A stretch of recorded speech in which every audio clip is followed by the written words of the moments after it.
Hello friends, अब हम लोग कुछ क्वेश्चन सॉल्व करने वाले हमारे एवरेज ड्यू डेट के। ओके, तो बच्चों आज हम लोग कुछ प्रैक्टिस मैनुअल के क्वेश्चन सॉल्व करेंगे। These are very very simple problem, but फिर भी ऐसी वैरायटी के क्वेश्चन हमारे हुए नहीं, तो इसके लिए एक बार सॉल्व करना तो लाजमी है। ठीक है, तो मैं कौन सा क्वेश्चन सॉल्व करूंगा? तो मैं क्वेश्चन नंबर 21 सॉल्व करने वाला हूं, जो हमारे नोट्स का क्वेश्चन नंबर 21 है। और ऐसी वैरायटी ना ही हमारे मॉड्यूल में है, ना आरटीपी में है, ना पास्ट एग्जाम में कभी ऐसा क्वेश्चन आया है। बोलने का मतलब है अलग कुछ नहीं है तो वैसा ही, बट जो फॉर्मेट हम लोग बोल सकते हैं ना बच्चों, तो ये वैसा कोई क्वेश्चन अभी तक नहीं आया हुआ है।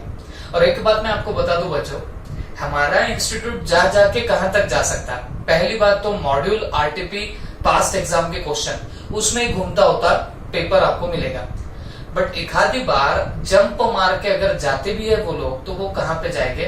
ज्यादा से ज्यादा प्रैक्टिस मैनुअल में जाएंगे। तो वो भी अगर हमने सब कवर कर लिया तो आई डोंट थिंक कोई वैरायटी आपकी फिर बाकी रहेगी। ओके, चलो तो अब हम लोग क्वेश्चन नंबर 21 करें। This is of your practice manual. ठीक है, चलो हेडिंग डाल देना, क्वेश्चन नंबर 21। ये हमारे नोट्स का क्वेश्चन, और ये अच्छे से देख लेना क्योंकि ऐसा ही एक क्वेश्चन मैं आपको होमवर्क में देने वाला हूं। ठीक है, E owes to F the following amount.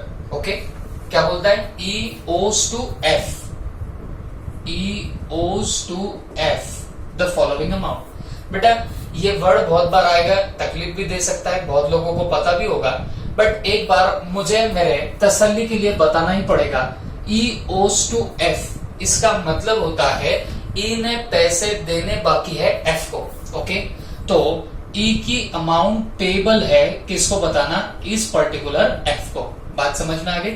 तो जब भी O लिखा जाएगा तो इसका मतलब है हमें सामने वाले को पैसे देने बाकी होते हैं। ठीक है, चलो E owes to F the following amounts। अब क्या क्या अमाउंट्स बाकी है? 5000 due on 10th March 2011। Very important, underline करो ड्यू ऑन। तो बेटा ड्यू ऑन को क्यों अंडरलाइन कर रहा हूं मैं? रीजन इज वेरी सिंपल, क्योंकि ड्यू ऑन बोला इसका मतलब आपको वो जो 10th of March वहां पे डेट दी गई है, that is of what? That is the date of your, या मैं बोलूंगा that will be your due date. Okay, 10th of March is your due date. तो 5000 ड्यू ऑन 10th March, तो आपको डायरेक्टली वहां पे ड्यू डेट दे चुके हैं। इससे हमको शायद एवरेज ड्यू डेट निकालना पड़े, तो बेटा इस बार हमको कैलकुलेशन वगैरह कुछ नहीं करने पड़ेंगे, डायरेक्टली आपको यहाँ पे डेट्स दी गई है। ओके, उसके बाद 18,000 ड्यू ऑन 2 अप्रैल। अब 18,000 की अमाउंट है वो 2 अप्रैल को ड्यू है। 60,000 30th April. 2,000 due on 10th June 11। ठीक है, नीचे he desires to make the full payment on 30th June 11। अब ये इतनी अलग अलग डेट है, वो बोलता है भाई मैं हर बार चेक जाके दो, वो मेरे को नहीं परवड़ता, तो मैं क्या करता हूँ फुल पेमेंट कर देता हूँ एक ही डेट पे। और कौन सी डेट पे पेमेंट करना सोच रहा है वो? 30th June को पेमेंट करना चाह रहा है। अंडरलाइन कर दो, he wants to make full payment. वो ऐसे 5,000, 18,000, 60,000, 2,000 इसके वो अलग अलग पेमेंट नहीं करेगा, इन टोटलिटी वो एक लमसम पेमेंट कर देगा। ओके, और वो भी कब कर रहा है? 30th June 2011 को, with the interest at the rate 10% पा 10% पर एनम से वो क्या करने वाला है? पेमेंट करने वाला है। Okay, after the average due date, मतलब एवरेज ड्यू डेट के बाद। अब देखो उसने हिंट तो अपने को दे दी है, शायद एवरेज ड्यू डेट के बाद में पेमेंट हो रहा। अब हमको अभी नहीं पता एवरेज ड्यू डेट क्या है, बट वो बोलता है भाई एवरेज ड्यू डेट के बाद वो पेमेंट कर रहा है। क्वेश्चन क्या है? Find out the average due date and the amount of interest. ठीक है, अब डेफिनेटली वो खुद बोल रहा है कि भाई बाद में पेमेंट किया है, तो शायद आपको इंटरेस्ट देना पड़ सकता है। ओके, चलो तो अब हम लोग करेंगे क्या? कैलकुलेशन करेंगे। चलो फटाफट कर लेते हैं। हेडिंग डाल देना, calculation of average due date. Calculation of what? Average due date. यहां पे सबसे पहले आएंगी आपकी बेस डेट। ओके, अब ये हमको अभी फिलहाल तो नहीं पता, बट हम लोगों ने लिख के रख दिया। फिर उसके बाद नेक्स्ट चीज हम लोग क्या करने वाले, यहां पे आएगी आपकी ड्यू डेट्स, यहां पे आएगी आपकी ड्यू डेट्स, फिर यहां पे आपकी आनी है अमाउंट्स। ठीक है, उसके बाद ड्यू डेट आ गई, अमाउंट्स आ गई। अब बेटा यहाँ पे कोई टेन्योर वगैरह तो दिया नहीं गया, टर्म तो आपको दिया नहीं है, तो फिर ये जो ड्यू डेट्स आएंगी इसी में से एक डेट बनने वाली आपकी बेस डेट, और बस वो जो बेस डेट बनेगी ना भाई, उसी से आप लोग नंबर ऑफ डेज कैलकुलेट करोगे। ओके, तो मैं यहाँ पे कॉलम क्या बना रहा हूं, number of days from my base date. Okay, तो बेटा वो टर्म का जो कॉलम हम लोगों ने प्रीवियस प्रॉब्लम्स में बनाया था, तो वो हमको इस बार बनाने की जरूरत नहीं पड़ी। क्यों? क्योंकि ऑलरेडी आपको वहां पे ड्यू डेट्स दे के रखी थी। नहीं तो कुछ ट्रांजैक्शन या कुछ प्रॉब्लम्स ऐसे थे जहां डेट ऑफ बिल दे रहे थे, टर्म दे रहे थे, फिर अपन येड़े सरी का निकालते बैठ रहे थे। ओके, यहाँ पे सब शॉर्टकट है, सब कुछ दिया हुआ है। ठीक है, number of days from the base date, and lastly यहाँ पे क्या आएगा बताना, आपका प्रोडक्ट। ठीक है, ये बन गया आपका पूरा फॉर्मेट रेडी। अब हम लोग क्या कर रहे हैं, जो है वो प्रेजेंट कर लो और उसके बाद कैलकुलेशन की तरफ आगे बढ़ना। ठीक है, चलो फटाफट एक बार देख लेते। 5000 ड्यू ऑन 10th March 11। तो बेटा मेरे को सबसे पहले बताओ, आप यहाँ पे क्या लिख रहे हो, 10th March 11। ठीक है, अमाउंट कितने ड्यू है, 5000 ड्यू है, तो यहाँ पे लिख दो 5000। अभी तो ये सोचो ही मत। उसके बाद 18,000 ड्यू है 2 अप्रैल 11 को, तो 2 4 11 को हमने यहाँ पे कितना लिखा, 18,000। नंबर ऑफ डेज कुछ नहीं पता। 30th अप्रैल 11 और कितना ड्यू है, 60,000 ड्यू है। उसके बाद 10th जून 2011 और कितना ड्यू है बताना, 2000 यहाँ पे ड्यू है। That's it. ओके, तो ये हमने क्या किया, ये सारा पूरा काम यहाँ पे कर दिया। अब सबसे पहला आपको काम क्या करना पड़ेगा, ये जो यहाँ पे ड्यू डेट्स दिखाई दे रही है ना बच्चों, तो इनमें से कोई भी आप अर्लीस्ट डेट जो भी होगी वो आपको उठानी पड़ेगी। तो मुझे एक बात बताओ, अर्लीस्ट डेट तो हमको 10 दिन दिख रही है, उठाओ और डालो बेस डेट के अंदर। तो 10th of March 11 will be becoming your what, it will be your base date. ये हमारी क्या बन रही है, बेस डेट बन रही है। ओके, उसके बाद अब यहाँ पे निकालना है number of days from the base date. मतलब ये बेस डेट से ये ड्यू डेट कितना दूर है, ये नंबर ऑफ डेज आपको सारे यहाँ पे निकालने रहेंगे। ठीक है, तो बताओ 10th मार्च से 10th मार्च कितना दूर है। आप बोलेंगे सर छपरी बात, 0 डेज दूर है। 10th मार्च से 2 अप्रैल कितना दूर है, तो आप बोलेंगे सर मार्च में होते 31 डेज, और अगर 10th के बाद बोल रहे हो तो इसका मतलब मार्च के बचे 21 डेज एंड ये अप्रैल के बचे 2 दिन, तो ये आता है सर 23 डेज का आंकड़ा।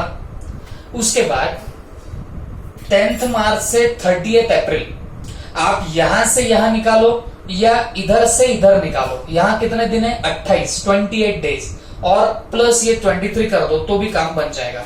ओके, 51। अब कुछ लोग के दिमाग के ऊपर जाए तो मैं पहले ही बता दूं, ये तो एक शॉर्टकट है, जिसको समझा उन्होंने ऐसे यूज करना, नहीं समझा तो वही अपनी गावरान पद्धत 10 मार्च से आओ 30 अप्रैल तक। कैसे करेंगे बताओ, मार्च में कितने दिन, 31 दिन, तो बचे कितने 10 के बाद 21 डेज, और अप्रैल के कितने बचे, ये बचे 30, तो वही आ रहा है क्या 51, जी हाँ। उसके बाद 10th मार्च से 10th जून, हाँ बोलो, अब ये कितना दूर रहेगा, तो बेटा आप लोग काम कर सकते हो, यहाँ पे ये 51 है अप्रैल तक, 30 अप्रैल तक 51 है, तो अपन मई के 31 दिन लेते, जून के 10 डेज लेते, ये हो गए 41, लेकिन 30th अप्रैल तक तो 51 डेज थे ना, तो टोटल कितना दिन का यहाँ पे नंबर ऑफ डेज आ रहा है, 92 डेज का आ रहा है। ओके, या मैं यहां से कैलकुलेट करके बताऊं तो मार्च के बचे 21, अप्रैल के बचे 30, और मई के बचे है 30, और प्लस जून के लेने पड़ेंगे 10, तो ये कितना आ रहा है बताना, एक सेकेंड। आपके यहाँ के कितने बच रहे हैं, 21 डेज बचेंगे मार्च के, अप्रैल के 30, फिर मई के 31, फिर जून के 10 डेज, तो ये भी तुम्हारा कितना निकलेगा, 92 डेज निकलेगा। ओके, अब इतना काम कर दिया, अब हमको क्या करना है बच्चों, यहाँ पे प्रोडक्ट निकालना है, और प्रोडक्ट कैसे निकलेगा, number of days into this amounts. तो मुझे एक बात बताना, 5000 इंटू डैश, बेटा डैश ही आएगा, कैलसी पे करके देख लेना। उसके बाद 18,000 इंटू 23, तो 18,000 इंटू 23, दिस कम्स टू 4,14,000। उसके बाद 60,000 इंटू 51, तो 60,000 into 51 that comes to 30,60,000. That comes to 30,60,000. 2,000 into 92 that comes to 1,84,000. Okay, तो ये बन गया सारा आपका काम खत्म। अब यहाँ पे निकाल लो अमाउंट्स की टोटल और साथों साथ आप लोग क्या करना, प्रोडक्ट्स की भी टोटल ले लेना। अब आई होप इतना तो समझ रहा हूँ काय को पापड़ बेल रहे ऐसे, क्योंकि एवरेज ड्यू डेट का फॉर्मूला तो आपका base rate plus summation of product upon summation of amount है, तो उसके लिए तो हमको ये सब तो चीजें वैसे भी लगेंगी। तो चलो निकाल लेते हैं। 4,14,000 plus 4,14,000 plus 30,60,000 plus 1,84,000 that comes to 36,58,000। यहाँ पे 5,000 प्लस 18,000 प्लस 60,000 और प्लस कर देना 2,000, ये आया भाई 85,000 का फिगर। ठीक है, अब क्या कर रहे हो, average due date, okay, average due date is equal to, अरे बोलो, base date plus summation of product upon summation of amount. ठीक है, तो बताओ बेस डेट आपने क्या ले रखी थी, 10th March 2011 plus summation of product कितना है 36,58,000 अपॉन समेशन ऑफ अमाउंट कितनी है 85,000। तो बेटा मुझे बताना एवरेज ड्यू डेट क्या निकल के आती, तो आपने बोलना सर एक काम करना 10th मार्च 2011 में प्लस कर देना। कितना प्लस करेंगे 36,58,000 upon 85,000 that comes to 43.03, that means 43 days. तो सर उसमें कितना ऐड कर देना 43 डेज ऐड कर देना। बेटा वो 43.03 है, तो अपन उसको क्या पकड़ेंगे 43 डेज ही पकड़ लेंगे। ओके, तो हम इतना अगर ऐड करेंगे तो हमको यहाँ पे एवरेज ड्यू डेट जरूर मिल जाएगी। तो मुझे एक बात बताओ, 10th मार्च में 43 डेज ऐड करोगे तो एवरेज ड्यू डेट निकलेगी।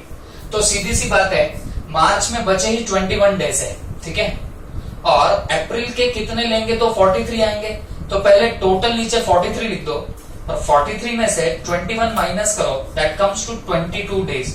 तो 22 डेज आपके अप्रैल के आए तो जाके आपका क्या होगा, ये काम पूरा बराबर होगा। ओके, तो अकॉर्डिंगली हमारी एवरेज ड्यू डेट यहाँ पे कितनी आ रही है 22 April 2011। This will be our what average due date. ये हमारी क्या बन रही है एवरेज ड्यू डेट बन रही है। आई होप सबके दिमाग में क्या होगा। बट बच्चों यहाँ सिर्फ एवरेज ड्यू डेट का ही क्वेश्चन नहीं था, उन्होंने एक और चीज पूछ के रखी है। क्या पूछा उन्होंने, वो बोलते भाई हमको ये भी बताओ अगर पूरी पेमेंट 30 जून को करी, 30 जून को करी है पूरी payment along with interest of 10%, तो बताओ कि कितना इंटरेस्ट होगा। मुझे एक बात बताओ, 22 अप्रैल तुम्हारी क्या निकली है एवरेज ड्यू डेट। तो जब आप एवरेज ड्यू डेट को पेमेंट करते हो there will be no loss of interest to either party, किसको भी नहीं होता। लेकिन एवरेज ड्यू डेट के बाद पेमेंट करोगे तो definitely you will have to pay for what interest, आपको आपके तरफ से इंटरेस्ट देना पड़ेगा। ठीक है, तो अब यहां पे बोला गया है कि आप पेमेंट कर रहे हो 30 जून को, तो लिखो if payment is made on 30 June 2011, अगर पेमेंट 30 जून 11 को करी तो interest will be as follows. कैसे आएगा इंटरेस्ट मुझे बताना। एक बात बताओ, टोटल अमाउंट कितनी दे रहे हो, तो भाई 85,000 दे रहे हो, तो 85,000 पे ही इंटरेस्ट आएगा। तो आप क्या कर रहे हो 85,000 इंटू, हाँ कितना परसेंट है रेट ऑफ इंटरेस्ट आपका 10%, तो मैंने यहाँ पे किया 10% इंटू, अब क्या करना कितना नंबर ऑफ डेज का डिले हो रहा। मुझे एक बात बताओ, 22 अप्रैल तुम्हारी एवरेज ड्यू डेट है, आप पेमेंट कर रहे हो 30/6 को, 30 जून को, तो इनके बीच में कितने डेज का डिफरेंस आ रहा, उतने का आपको क्या बैठने वाला है इंटरेस्ट का फटका बैठेगा। तो बताओ अप्रैल वैसे तो कितने दिन का होता है 30, तो 22 से लेके 30 कितने दिन बचे अप्रैल के 8 डेज बचे। Okay 8 days are remaining over there for April month. 8 days of April, मई के कितने हो गए 31 days ऑफ में, एंड जून के कितने होने वाले 30 days होंगे जून के। तो टोटल कितने डेज का लैग हो रहा है वहां पे 69 डेज का हम लोग बोल सकते हैं कि डिले हो रहा है। तो ये 69 डेज का जो डिले है उसके लिए आपको क्या देना पड़ेगा, आपको इंटरेस्ट देना पड़ेगा। तो अकॉर्डिंगली एक बात मुझे बताना, अगर आप 85,000 इंटू 10% करते, अगर आप 85,000 इंटू 10% करते तो आपको नहीं लगता कि ये 10% तो पा है, मतलब पर एनम है। मतलब जब आप 85,000 इंटू 10% करोगे तो बेटा आपके पास पूरे ईयर का इंटरेस्ट जमा होगा। Is that clear? तो लेकिन हमको पूरे साल का इंटरेस्ट नहीं चाहिए, हमको तो भाई सिर्फ जितना डिले हुआ ना उतने डेज का इंटरेस्ट चाहिए, दैट इज 69 डेज का इंटरेस्ट चाहिए। ओके, तो फिर ये करोगे तो पा मिलेगा, मतलब 365 डेज का आपको इंटरेस्ट मिलेगा। ओके, तो इसके लिए हम कर रहे हैं डिवाइडेड बाय 365, बट भाई हम तो इंटरेस्टेड है 69 में। ओके, हम इंटरेस्टेड है 69 में, तो बस उतने ही दिन का वहां पे क्या निकालेंगे, इंटरेस्ट निकालेंगे। ओके, चल फटाफट बता देना मेरे को, 85,000 इंटू 10% अपॉन 365 इंटू कितना करेंगे 69, दैट कम्स टू 1606.85। ये तुम्हारी निकलेगी क्या, इंटरेस्ट की फिगर। आई होप सबके दिमाग में जा चुका होगा। ओके, तो बेटा ये सब हुआ आपका ये पर्टिकुलर पार्ट का काम तमाम। तो आप फटाफट इतना नोट कीजिए, फिर हम लोग आगे बढ़ते हैं।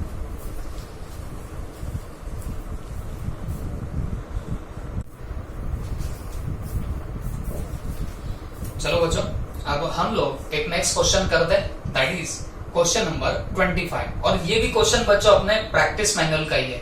ये भी वैरायटी का क्वेश्चन हमारे ना मॉड्यूल में है, ना आरटीपी में है, ना पास्ट एग्जाम में कभी ऐसा क्वेश्चन आया है तो कॉन्सेप्ट यही सब, बट अभी तक हमको कभी दिया नहीं गया है किसी भी हमारे मटेरियल में। तो एक आधी बार ऐसे भी सवाल उठा के पूछे जा सकते हैं, ठीक है, market as important.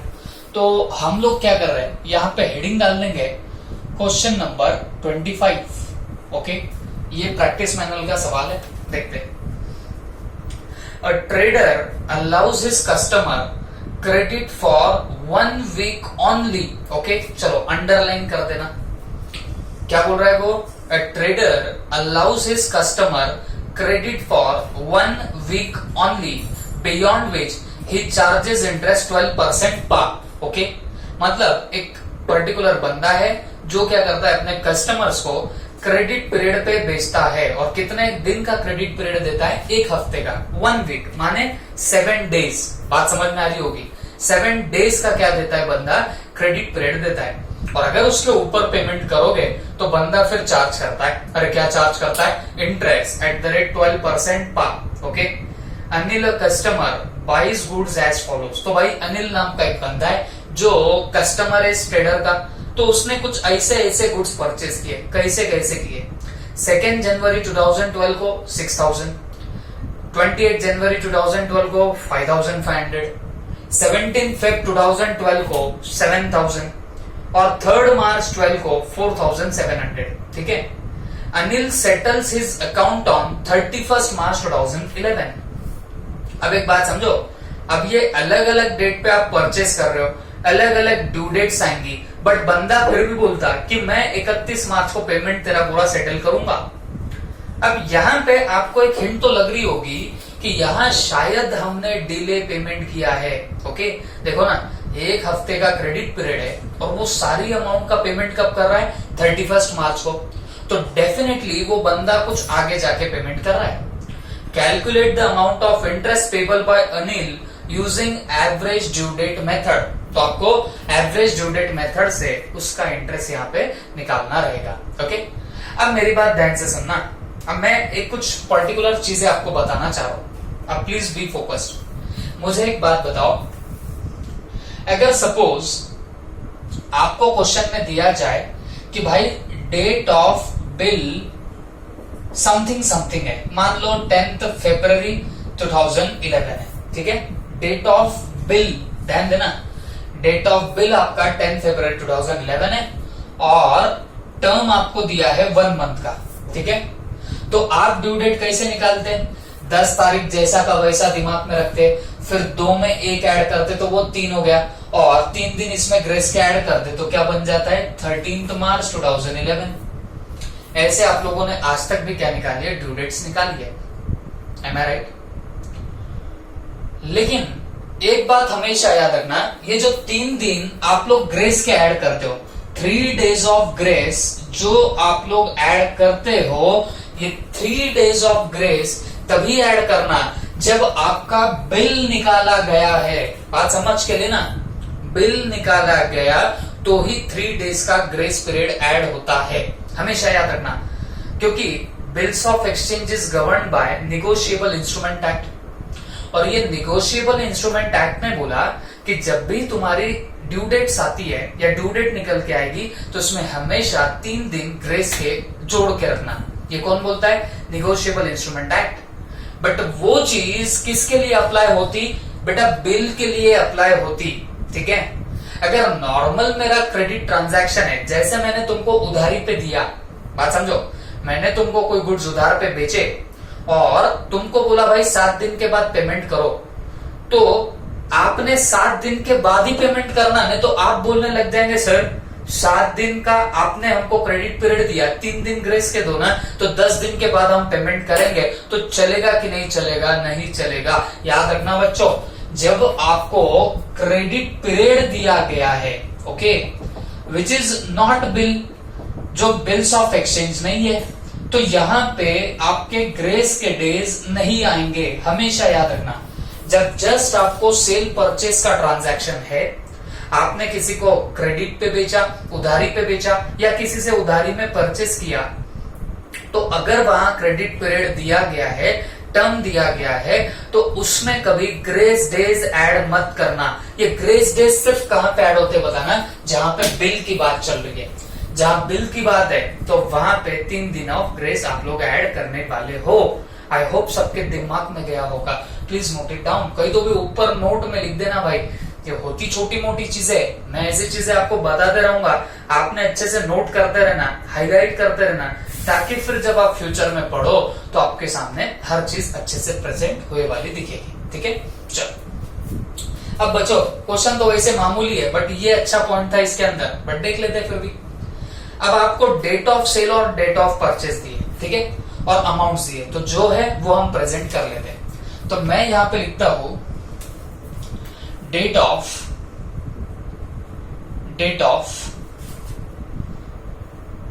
Purchase, date of purchase, ठीक है। तो यहां आपकी डेट्स ऑफ परचेस आएंगी सारी। फिर यहां पे आपका क्रेडिट पीरियड, ना भी लिखो तो वैसे चलेगा, क्योंकि हर एक के लिए आपने 7 डेज का क्रेडिट पीरियड दिया है। फिर यहां पे आपको क्या मिलेगा बताना? ड्यू डेट, यहां मिलनी है ड्यू डेट, यहां आएगी आपकी अमाउंट, यहां आएंगे number of days from base date, ठीक है, फ्रॉम बेस डेट, और इधर आना चाहिए आपका प्रोडक्ट, दैट्स इट, इतना ही आएगा, ओके। अब हेडिंग मेरी डालने रही है, आप डाल दो calculation of average due date. देखो ये प्रॉपर हेडिंग वगैरह अच्छे से देते रहना, इससे आपका सिस्टमैटिक प्रेजेंटेशन दिखता। अगर आपको अच्छे में से अच्छे मार्क्स स्कोर करना है ना भाई और बहनों, तो आपको डेफिनेटली ऐसे हेडिंग्स वगैरह प्रॉपरली डालने पड़ेंगे, ओके। तो भाई मैंने भी क्या कर दिया, calculation of average due date यहां पे डाल देता हूं बेस डेट, ओके, यहां पे क्या आएगी? Base date. चल अब इतने पापड़ बेले हैं, तो आ जाओ क्वेश्चन के अंदर। देखो क्या दिया है वहां पे, 2 जनवरी 2012 6000 का अमाउंट है, लिख दो। कहां पे लिख रहे हो बेटा? डेट ऑफ परचेस में लिखेंगे। अब ध्यान रखना, इधर से ड्यू डेट या बेस डेट उठा के मत छाप देना, यहां पे हमको अब ड्यू डेट्स निकालनी पड़ेगी। क्लियर है कोई बात सबको?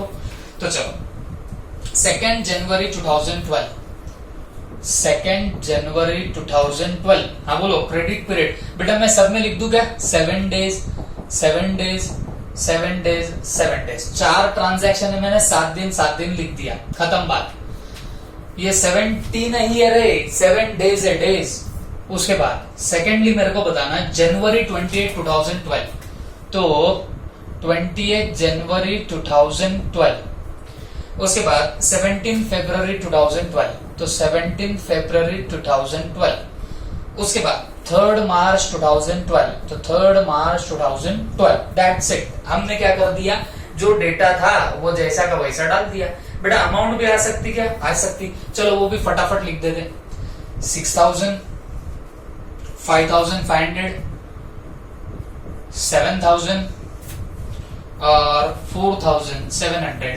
तो ये सारी हमने क्या कर दी बच्चों, अमाउंट्स को उठा के वहां पे पुट आउट कर दिया। क्लियर हो गई बात सबको? चल अब क्या करने वाले बताना। अब हमको यहाँ पे ड्यू डेट्स निकालनी है, ठीक है। अब जैसे कि मैंने आपको अभी अभी समझाया, जब सिर्फ क्रेडिट पीरियड दिया जाता है और कोई बिल वगैरह ड्रॉ नहीं होता, तो फिर वो 3 दिन ग्रेस के ऐड करेंगे क्या? जवाब है नहीं। जब बिल्स ऑफ एक्सचेंज की बात होती तो वो 3 दिन ग्रेस के ऐड करने पड़ते, ठीक है। तो ये नॉर्मल ट्रांजैक्शन है।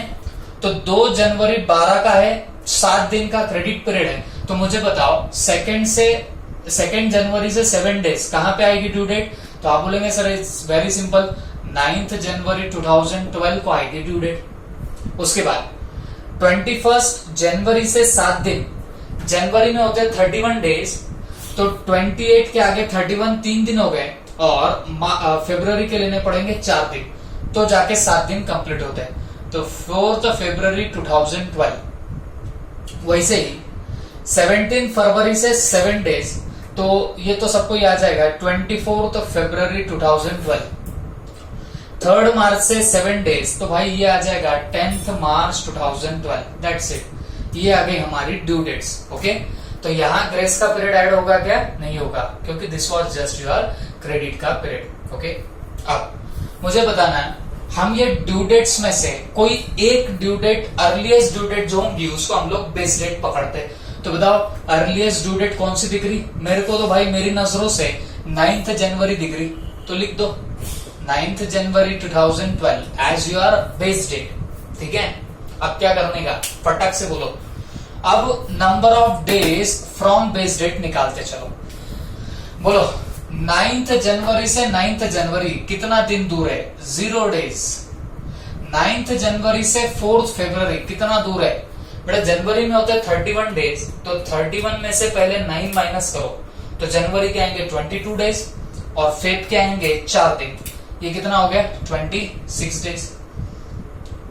उसके बाद 9 जनवरी से 24 फरवरी, बोलो जनवरी के 31 में से 9 चले गए, जनवरी के आएंगे 22 डेज, और फेब के लेना पड़ेंगे 24 डेज, तो ये कितना आ रहा है? 46 डेज। वैसे ही 10 मार्च तक बोलो, जनवरी के लो 22, जनवरी के लो 22, फेब के कितने लेंगे? तो बेटा फेब वैसे अब देखो 2012 है, तो ये लीप ईयर आ गया। अब जब तक कुछ नोट वहां पे दी नहीं गई है, तो फिर आप लोग क्या कर लेना, बताना, बिंदास उठाना कितने नंबर ऑफ डेज जितने एक्चुअल में होते हैं, और फेब में 29 दिन लेने पड़ेंगे, क्योंकि यहाँ पे लीप ईयर आ रहा है 2012, ठीक है।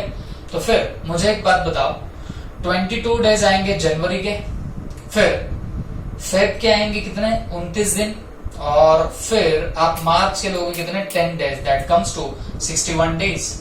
ओके, कैसे निकाला? जनवरी के 22 बाकी थे, प्लस फरवरी के 29, और मार्च के कितने लेंगे? 10, दैट कम्स टू 61। अब क्या करना है? प्रोडक्ट, इसका तो 0 आएगा, इसका 5500 इंटू 26, दैट कम्स टू 1,43,000। फिर 7,000 इंटू 46, दैट कम्स टू 3,22,000। उसके बाद 4,700 into 61, that comes to 28,6700। Okay, 28,6700। तो अब आप लोग यहाँ पे आराम से कंप्यूटेशन कर लो प्रोडक्ट का। 1,43,000 प्लस 3,22,000 प्लस 28,6700, तो ये पूरा आता है 751,700। उसके बाद इसकी टोटल मारो 6,000 plus 5,500 plus 7,000 plus 4,700 that comes to 23,200। अब अगर आप एवरेज ड्यू डेट निकालोगे तो कैसे निकालोगे? तो भाई फॉर्मूला डाल के निकालेंगे, base date plus summation of product upon summation of what amount. तो बताना बेस डेट आपने क्या पकड़ी थी 9 जनवरी 2012 प्लस समेशन ऑफ प्रोडक्ट कितना है 751,700 अपॉन 23,200।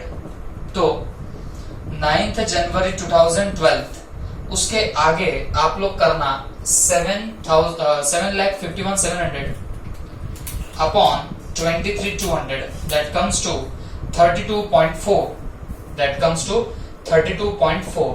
बट तुमको याद होगा यहाँ पे राउंडिंग अप का तरीका अलग होता है, मैंने प्रीवियस लेक्चर में भी आपको बताया। अगर ये 32.2 के ऊपर गया तो नेक्स्ट इंटीजर लेना, और 32.2 के नीचे आता तो प्रीवियस वाला लेते। अब यहाँ 32.4 है, मतलब ये 32.2 के ऊपर गया ना, तो इसको राउंड अप अपवर्ड कर दो। बेटा वैसे राउंड अप ऐसा नहीं होता, बट ये पूरा जो मैंने जितना भी प्रैक्टिस मैनुअल पास्ट एग्जाम के क्वेश्चन जितने मैंने चेक किए सब में इनका आंसर वैसे ही निकलता। वैसे तो आप अजम्पशन ले सकते हो कि भाई हमने अपवर्ड लिया कि डाउनवर्ड लिया, बट मैं आपको देखो इतना अजम्पशन वगैरह में भी खेलना नहीं सिखाता हूँ, जो मेरा ऑब्जर्वेशन है उसके हिसाब से मैं आपको बता रहा हूँ। ओके, तो आप बिंदास लो, आपका आंसर मैच डेफिनेटली करेगा। ओके, नहीं तो फिर क्या होता, नॉर्मल सेंस में आप यहाँ पे कैसा करोगे राउंड अप, आप तो 32 ही करके बैठोगे, बट फिर आपका एक दिन का वहां पे थोड़ा बहुत आगे पीछे होगा। वैसे तो अजम्पशन लिखे तो मार्क दे देते, बट फिर भी मैं एक बात बोलता हूँ भाई, चेक करने वाला कैसा होगा तुमको नहीं पता। वो अगर कॉपी पेस्ट करने वाला बंदा है तो उसने देख लिया भाई डेट आ गए यहाँ पे पीछे दिख रही, काम खत्म, मार्क उड़ा देगा। तो इसके लिए जो मैंने माइन्यूट ऑब्जर्वेशन किया है स्टडी मटेरियल वगैरह सबका, तो उन्होंने यही काम किया है, तो हम भी यही करेंगे। ओके, तो मुझे एक बात बताओ, 9 जनवरी 2012 में फिर अब ये 0.2 के ऊपर गया तो इसको 33 कर देंगे, तो फिर जाके आपको यहाँ पे एवरेज ड्यू डेट मिलेंगी।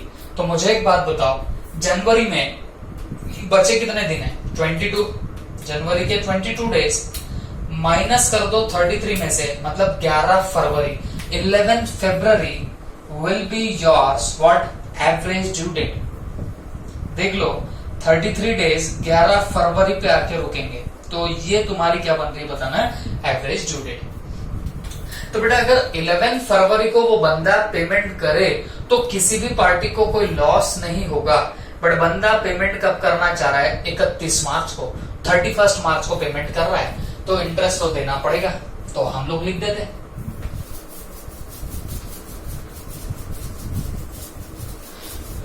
यहां पे लिखेंगे if payment made on 31 March 2012, then सिर्फ इंटरेस्ट पूछा है आपको, देन इंटरेस्ट। ओके, कैसे आएगा, इंटरेस्ट निकाला जाता है टोटल अमाउंट पे, तो मतलब हम लोग 23,200 इंटू बोलो कितना परसेंट है, तो बेटा ये तो है देखो 12% पा, तो 12% लगेगा।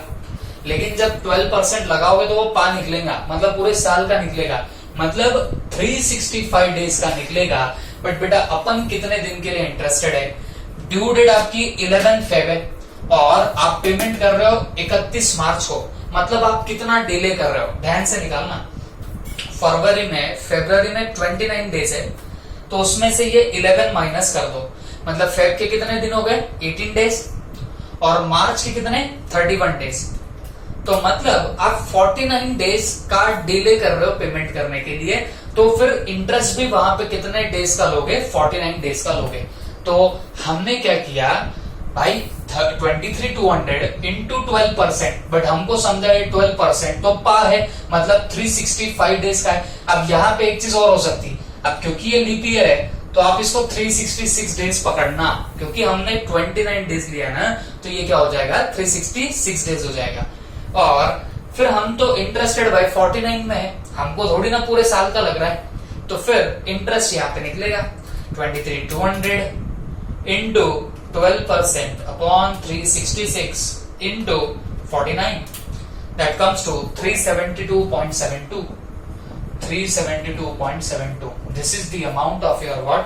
Interest. ठीक है, तो this is all about your average due date के ये और दो प्रॉब्लम्स. ठीक है, आई होप सबको समझ में आए होंगे. मैं आपको होमवर्क दे रहा हूँ.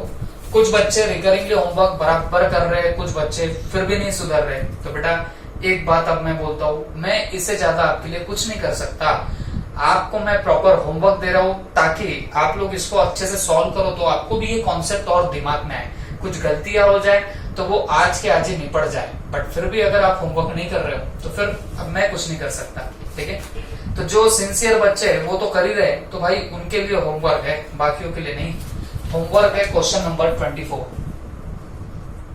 होमवर्क है क्वेश्चन 24. ठीक है, तो ये क्वेश्चन 24 इज योर होमवर्क. इसके साथ में एक और दूंगा. बट ये 24 जो है ना, ये क्वेश्चन अपना हुआ है, मतलब इसके जैसा ही क्वेश्चन हुआ था, तो वो तुमने कर लेना. एंड क्वेश्चन नंबर 29, तो ये दो मैंने आपको होमवर्क दे दिया. आई होप सब लोग इज्जत से सॉल्व करेंगे. ठीक है, thank you. Note it down.